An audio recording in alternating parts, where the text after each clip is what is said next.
All right, member request for the weekend. I haven't gone over this one in a long time. Aveo Oncology, Aveo, is the ticker. It's one of our top ideas in the compounding healthcare marketplace service.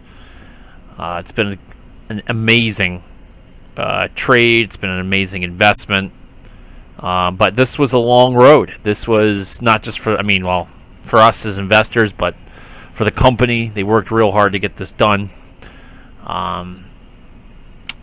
Get that Fotivda finally across the finish line. But let's take a look at the chart. I think that's probably the most important thing right now, because these guys got everything. Well, they have Fotivda on the market. So, and I believe the first few, this last quarter was really good. But anyway, I'll get into that later. Let's try to look at the charts here. So, actually, should probably start with the monthly. Let's go with the monthly first. So, just to keep yourself, I should probably, there we go. I apologize. Keep things in perspective. This is where we used to be. So, get some reverse splits in there and things get a little messed up. But, there's 2021. That was a good day. That's probably some of the most money I've ever made in. Yeah, that was nice. One afternoon. That was the approval came early. Caught shorts way off guard. They got crushed in after hours. It really did get up to this high. It was like almost like $20. It's crazy. After hours, low volume, huge spreads. And that's what pays to have sell targets in there. Have everything all set. Just let it hit. Anyway, let's get back to what we're looking at now. So, classic W, double bottom there. You could, that's just perfect, really.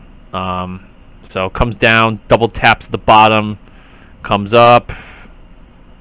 Then we set in, it's not a double bottom per se, but, we already have the double there. Higher low set in, runs, fails, comes back down, but next time it comes back down, we hit a higher low, comes into the chop, grinds up, finally gets some momentum after it breaks the downtrend ray from the high, gets above, shoots, and then stays in the chop, and then slowly grinds up. Perfect. Now, RSI is starting to weaken up, so we have to keep that in mind. However,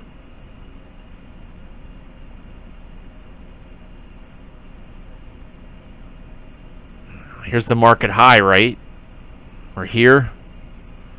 Market sells off. We hit middle of June and we start coming up. This thing's been rising. This is, the market's, this is when especially the small cap bios really got a nice boost. But we go to middle of August. Where's that? Yeah, so right around here, this is when the market really started to sell off again. And she's been holding up.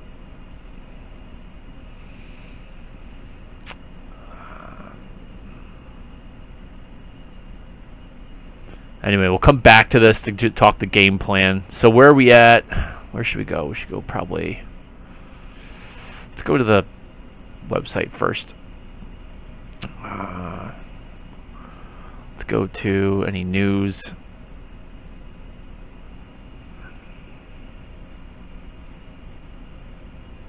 The internet's running slow today.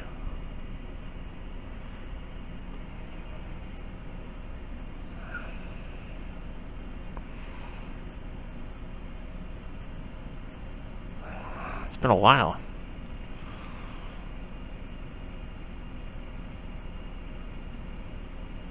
$25 million. That's basically why. Because this thing is pulling in. This thing's pulling in cash right away. So, 24% increase over Q1. Beautiful. Should probably see even more now. So keep that in mind. So we got 100 mil coming in from the U.S. and then you have a little bit coming in from partner in Europe.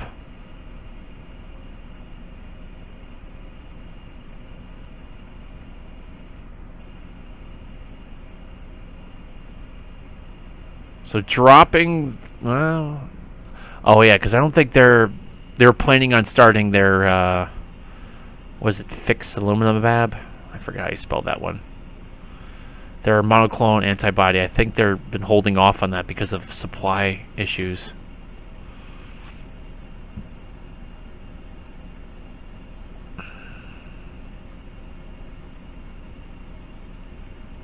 Yep.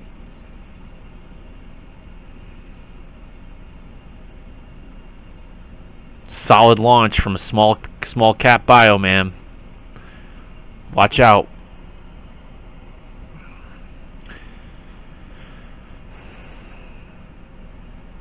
Alright, so finally this phase 3. It's been a grind for this one, but we're getting there, looks like. That'll be nice. Finally get that Tenivio combination with Opdivo.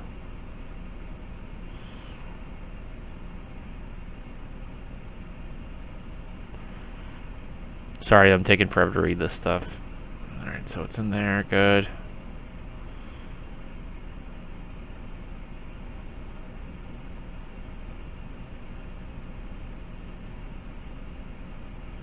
Yeah, so here's this. In combination with Opdivo.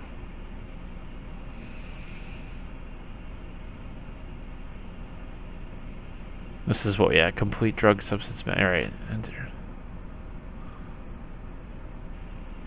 Okay, so they have that. So it looks like they have the go-ahead to basically get that started.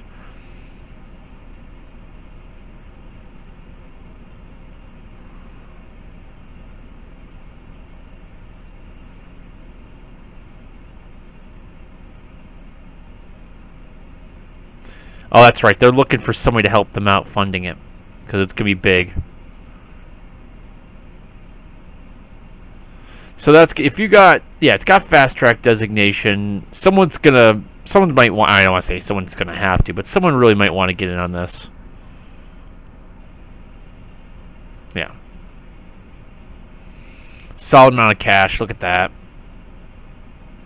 Obviously they're launching, so there's commercials going to be there's going to be an uptick in expenses there, but they dropped the R&D for the moment, and they're looking for somebody to take up the bill for this registrational trial, and then obviously get a nice little cut out of it, and hopefully maybe be a commercial partner for it. That'd be even better. Hopefully it's Lilly. That'd be nice. Somebody knows how to market something. Not that I should say this. Aveo's been doing pretty well. We can't bash them.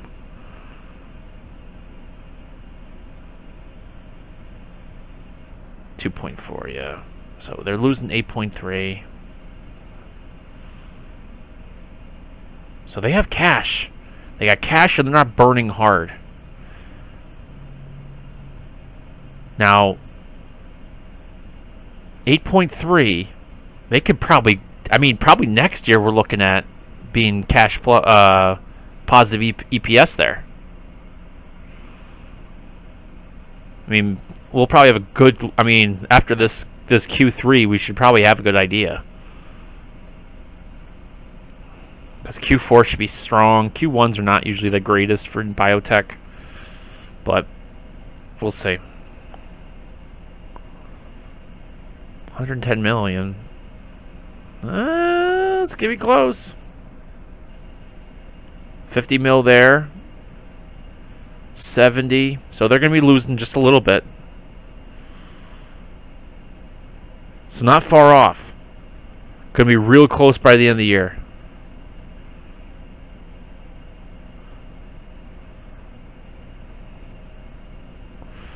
Alright, actually, let's go to that.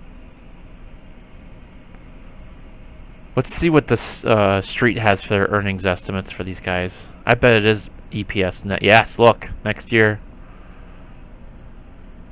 Yeah, probably it is probably right smack in the middle. Who knows? I mean, I don't know why they'd have someone would give them a negative EPS next year if they're basically closing out this year pretty close to a positive one. I mean, yeah, that being said, like Q4, Q1 might be a step back. I'll go to quarterly in a minute there, actually. Let's take a look here, though, first. That's good to know. Wow, what are we at? 300 mil? Or 200 something million? Yeah. Wow, still, I'm going to have to adjust my buy targets on this. This sucker could be a deal next year. We're only at 281 million. They have, what was it, close to 80 in the bank? I forget. Oh my gosh. Let's go back. Actually, you know what? We can go down here and just take a look. I want to see what their enterprise value is. It can't be that far off. It's not bad. They have some debt. Obviously, they've been dealing with Hercules or whatever it is. All right, so they're close to 80. It's not bad at all. It's not bad. It's manageable. All right, back to earnings. Sorry, I'm all over the place.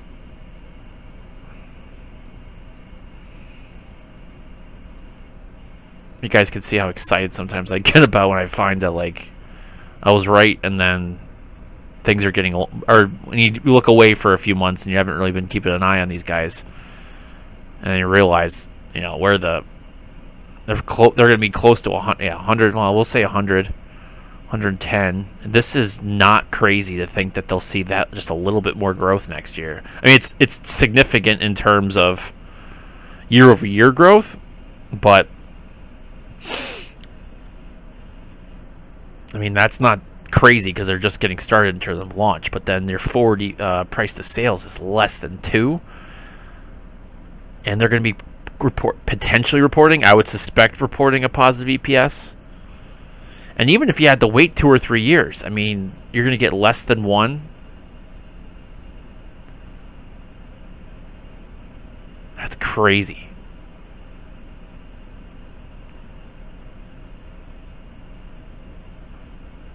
Nice work, guys. I got to give these guys a nice... Every once in a while, I mean, there's some that make it out of the... This one's special. Let me talk about this. There are some companies that, like, get bought out because they have, like, some sort of... Or they just do well commercially because they have a new technology that... Or they're, like, the best in something. Let's do Global Blood Therapeutics, right? GBT. Sickle cell. So they have basically the best and only really drug for sickle cell anemia, and they have a few other things going on with, you know, blood indications there. And they're being bought out. I forget who's got that. Pfizer is going for those suckers? Yeah.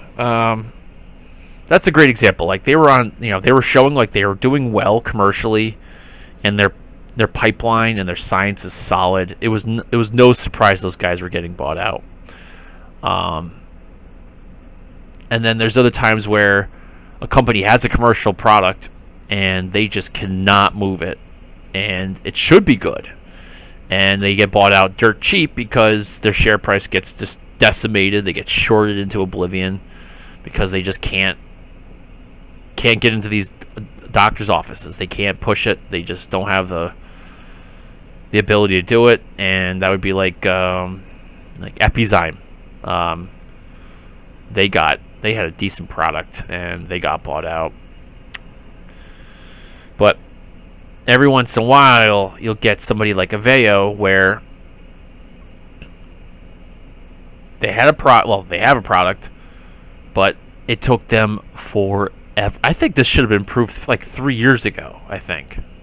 Like, I think 2018 was the potential, like, getting the go-ahead. But then they had to do... Yeah, I was like... I'll have to take a look back. But I wrote about it in several articles. It's just like these guys had... Like, they got approved in Europe. And when they went to the FDA, they're like, no good. You guys need to get more data. And then they had to get the hazard ratio down over in the OS. Yeah, the OS the hazard ratio, overall survival. And it took them forever to get to maturity. And the FDA finally, after just years and years of just waiting, and the share price, I mean, these guys got absolutely decimated. And now they're finally turning around. And I think, you know what, let's go to the charts, because that will show you. We'll go back to the monthly just real quick. Where years ago, these guys Yeah, here it is, like 2018. These guys were looking like, yeah. Now, keep in mind there's an RS in here. But the data was good, everything's up there, and then they just get, like, look, nope, got to do it all over. Same thing happens again. This was what? Oh, that was the approval. There was another time where they got crushed here. It's like early year. No, that was not it. Maybe it was here?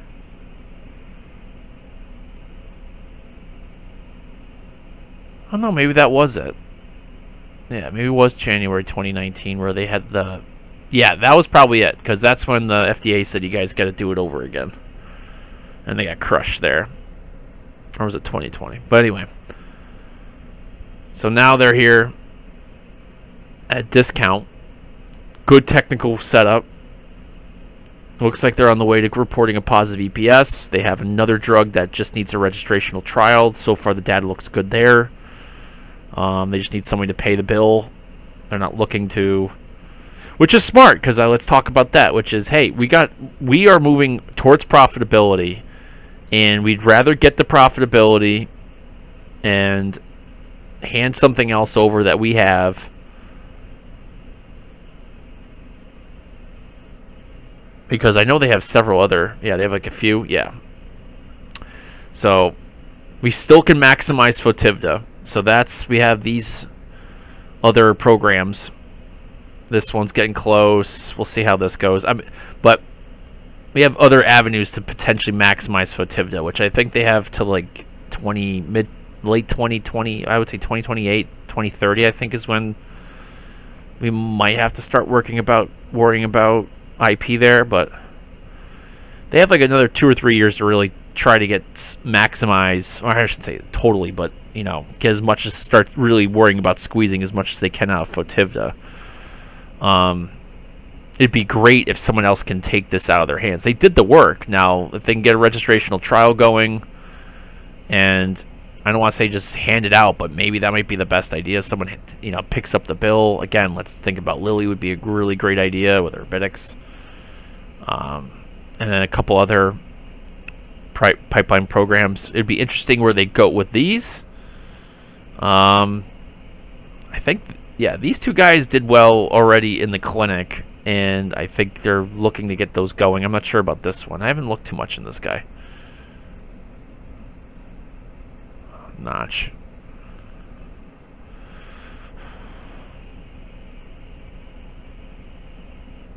Triple negative breast cancer. So it's in the, so, you know, let's see. Yeah, they got some collaborators with the Mayo Clinic, obviously, but it's good. Triple negative breast cancer. Small population, but underserved.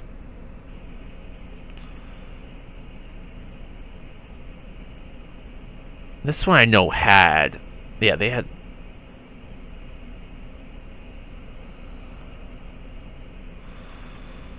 yeah, blah, blah, blah, which is basically,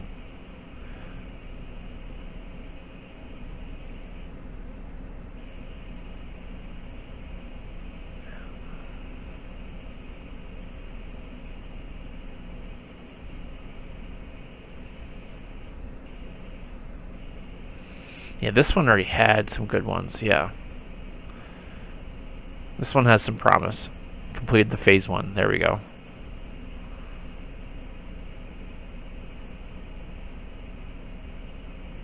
But no dates on when we're going to get this back going. Alright. So maybe they get this one out. Maybe there's some promise in here. And that will... These programs can move the horizon way down the road. As this starts to wane, hopefully they got one of these 3 hit, and this is just at some, now they retain some of the rights and get some royalties, milestones, and that's just, you know, supplementing the cash, and then something else hits. To answer one of the questions, though, do I think, from one of the members, which is, do I think this is going to be bought out soon? I always thought this was a great buyout candidate because I thought Fotivda was probably going to be a decent commercial success with what they were going for, and I felt like the company probably at that point was just going to look at themselves and say, like, hey, like, we did it. We have something. You know, maybe we shouldn't, like, go through this whole commercialization process. Now, that being said, these guys are going to start producing cash, so the value of the investment's going to go up, you know, over time, as long as they can keep that going and nothing major, any disasters happen. They do have a second product that's not that far behind, and then they have some stuff on the horizon.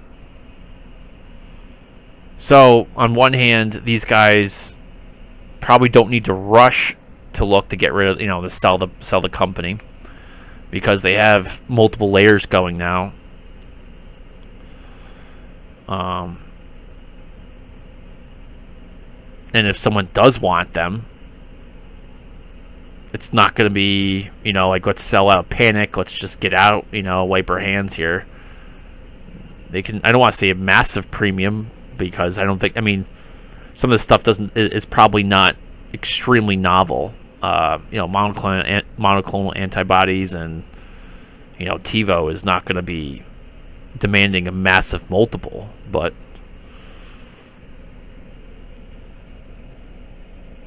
it's certainly not going to be like a cheap buyout. It would be probably something like a decent premium, and then probably,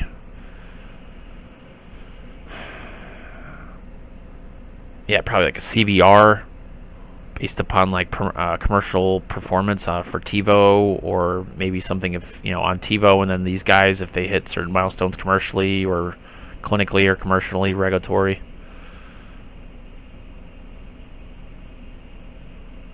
So I would say it's a strong possibility, but this is one where I'm not begging for it. A couple years ago would have been great. I would, yeah, awesome. Would have taken it. I've been like, but now it's like, maybe if it's not going to happen soon, whoever wants to buy them out is going to probably be eventually going to be paying a premium, because if this was following the rest of the market, it probably should be back down near our buy thresholds. Actually, it should be probably well below our buy thresholds at this point, but it's not. It's above our sell twos. This is exactly what we want right now. Just sitting nice. I'm going to have to adjust the buy targets sometime soon, because I want more. I mean, I want in on this. I mean, I'm house money, but now it's like, well, where do we move the bar up to get back in? To keep adding, oh, I don't want to get back in, but to, you know, take us out of mothballs instead of sitting here waiting for it. Where should we? Probably at sell 1. Maybe just below sell 2. We'll have to do some valuation and backtrack it a little bit. Alright, so game plan right now is I'm going to have to, well, I'm probably going to move the buy targets up at some point in the next, probably this weekend, actually, probably today or tomorrow, and go from there. You know, this has been a top idea since day one in the marketplace because of this reason, because I thought, like, these guys could actually do the turnaround.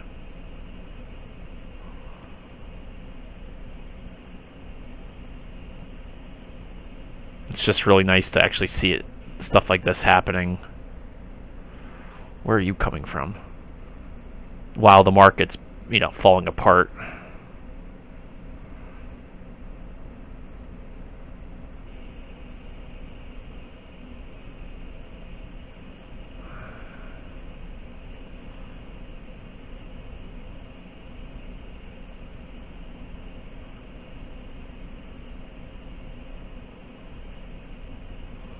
So that's where you're at.